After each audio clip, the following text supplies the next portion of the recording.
Hey guys, I'm IzDaisho, and today I'm going to be commentating over a gate crash gameplay. This is from the second draft I've ever done, where I drafted a pretty aggressive Boros deck. It's not the most aggressive, I've definitely had more aggressive decks. By the way, I'm on the right, my opponent is also playing Boros, though kind of looks like he's playing Orzhov in the first game. Most of his spells, I think, are red as opposed to black. But it's really kind of just a combination of the three. But yeah, anyway, so he's playing that kind of deck. He's got some removal and some creatures. It's not really too focused, but in his defense, it is really at the beginning of the season when this game was recorded. It was actually recorded about a month ago.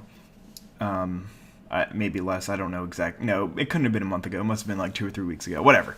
But that's not the point. The point is that it was recorded a little while ago, so the set hadn't really been developed yet. But anyway, you can see right now he's got an Executioner swing in hand, and I just attacked with a Firefish Striker. I think he wants to save it for a bigger threat in the future, so he decides not to cast it here. I probably would have cast it myself. I think Firefish Striker is one of the better cards, and if you can get it online with its Battalion trigger, then the game is just going to end very quickly because you're not going to be able to block with your best creatures. That means that you're going to have to leave 2 creatures back to block, and you're just not going to win a race like that. So it's really just a game-changing kind of card. So I'm going to play a Homing Lightning after he plays a Kingpin's Pet. That's definitely in my favor. I really need to get rid of a Kingpin's Pet. That thing is so good. Just first of all, the Extort is sweet on it, and second of all, just being able to hit in for 2 in the air every turn is pretty sweet, or even just block a Firefish Striker. But anyway, I'm going to play a Fortress Cyclops here, and right now, again, I'm not really sure if he made the right play, although I think his plan here was to just play an Assault Griffin, which is the card that he ends up casting, and then he will be able to block with my Fortress Cyclops. What he doesn't know is that I've got a massive raid in hand, and with 2 creatures on the board, I'm just going to be able to kill his Assault Griffin and punch in for 8 damage. So it's just going to be a devastating blow. He's really going to need something impressive here if he wants to come back from that. So the issue with not killing my Firefish Striker early on in the game is that he's taking about 6 damage from it, or 4 extra damage. Or was it only 2? Yeah, it's only been 2 extra damage so far. No, it's been 4 extra damage, yeah. It was actually 4 extra damage that he took from it that he didn't necessarily need to take. So he could have done that, and then it would be off the board. But now he's going to lay an Angelic Skirmisher, and that represents a really big issue for me. I can't get through that. Luckily for me, I managed to draw one of the very few haste creatures in my deck, and it's not even really a haste creature. I draw a Sunhome Guildmage, and it allows me to make the 1/1 soldier token, which does have haste, and then I can attack with my Firefish Striker and my Fortress Cyclops and hit him for 9 and kill him. So that'll be game 1. If he had just Executioner swing my Firefish Striker early on, then that would have changed the outcome of the game. But you never know what would have happened. I mean, that Angel might really have just been able to stabilize the board for him, and he might have been able to win. So that was the outcome of the first game. So now we're just going to move straight on to the second game. So here is a really interesting decision on my part. He played a Wojak Halberdiers on turn 2, and I know that I want to deal with that, but I don't know how I do or when I do. So I decided to play the Syndic of Ties first. That way, because I know I have a Mugging and a Syndic of Ties in hand, and those are my only 2 real options. I don't think... Oh no, I do have a 3-drop. I have the Frontline Medic in hand and Armored Transport. So I could have either just Mugging last turn and then waited to play the Syndic of Ties for a while, but what I decided to do is play the Syndic of Ties. That way next turn I can mug his Wojak Halberdiers with Extort, and then the next turn I can play a 3-drop with Extort, and basically just keep extorting down the line. So that is really the line that I was thinking of taking. So he's going to attack me with his Wojak Halberdiers. I'm just going to take it. So I don't think that was what he wanted. He wanted to me to block, and then he was going to play Boros Charm just to kill my guy and keep his alive. But I'm going to play Mugging, and at first he takes the card away, but then he's like, you know what, I'm actually going to play a Boros Charm, giving my guy indestructibility. So that's not really great for me, because that basically just negated my entire turn. But I did at least get the Extort trigger off, and then I still get to hit him for 2. So, I mean, at the end of the exchange, I ended up hitting him for 3, and he ended up hitting me for 2, even though his guy's 3 power, mine has 2, which is kind of funny, I guess. But anyway, I think I ended up a little bit ahead on that exchange, just by the 1 life, but also by the fact that I have more cards than him. and I think that my cards are really, really good for this exact situation. And here is probably, interestingly enough, maybe the turning point of the game. No, not really.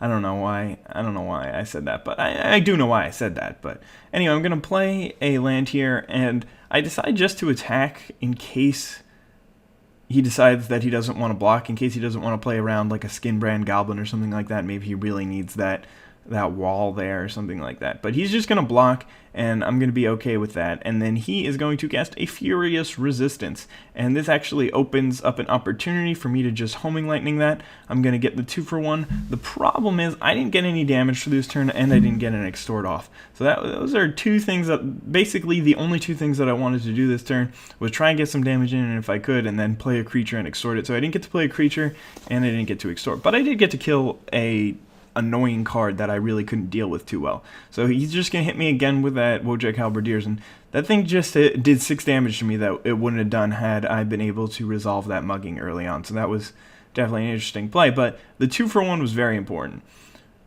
because it just put me up on cards, and then he's going to have to play from behind, basically. Even though I'm ahead on life, or he's ahead on life, he's kind of playing from behind. So now that my curve got thrown off by having to play Homing Lightning last turn, I'm unable to extort my my Fortress Cyclops play. He takes a while to think, so I'll just fast forward that part. But he ends up deciding not to do anything. He's got a Beckon Apparition, a Devour Flesh, and another Boros Charm in hand. So here, I think that he might have made a mistake. Not right now, actually. No, that's a little later on. Never mind.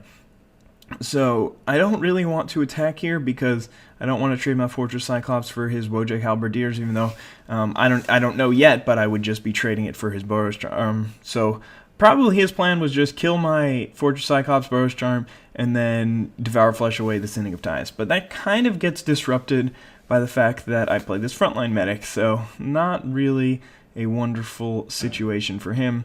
But anyway, I'm going to play an Armored Transport, and this is where I think he might have made a mistake. He could have played a Devour Flesh here in response to me playing the Armored Transport, but instead he decides to do it afterwards. And I think he would have rather had me kill my Syndic of Ties than the Armored Transport, but I'm really not sure.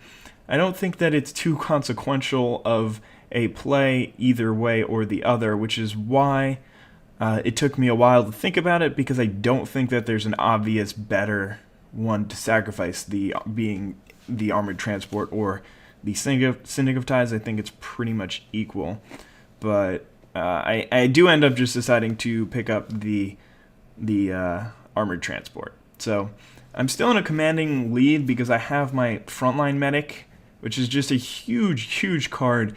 I mean, he basically has to have specific removal for the Frontline Medic, or it's going to eventually kill him. I mean, I guess he could have removal for my other creatures if he's able to get me off Battalion, then I open myself up to being like blocked by the Wojak Halberdiers and lose my Frontline Medic. But he doesn't really have anything here. You guys know the cards in his hand. It's just a Beckon Apparition and a Boros Charm. So neither of those two cards are really relevant. So I'm just going to swing in with all my guys, announce my triggers. I don't even know if you need to do that anymore.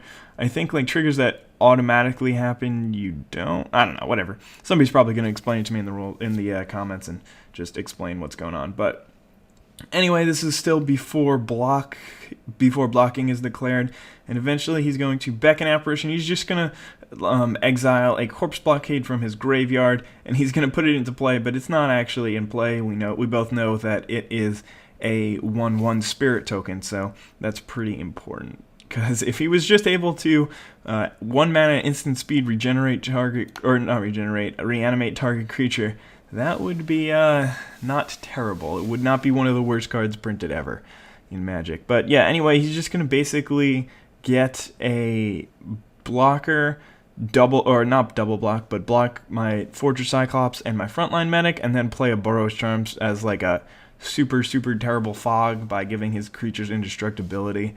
So he still takes 2, but not really the outcome he was hoping for.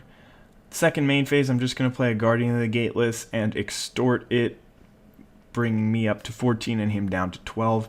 So now he's just going to play a Syndic of Ties, and he's just in really bad shape with no cards in hand, and me swinging in with a giant battalion of creatures. He really needs to get something amazing. I mean, even the skirmisher wouldn't be absurd right now. I mean, it wouldn't be terrible. I think he might be able to come back if he had the skirmisher in play right now. I think one of the only things that could probably save him is Merciless Eviction, which is probably something I should have thought of playing around at this point and not played any more creatures out, just because I'm so far ahead and he really just needs to do a lot in order to think about getting back in this game. But anyway, he's just going to draw a card. It's an Assault Griffin, not really good enough here, so that is going to be game. And I managed to win my first match. Hooray. Exciting. Hope you all enjoyed, and stay tuned for the next one. Have a nice day. Bye.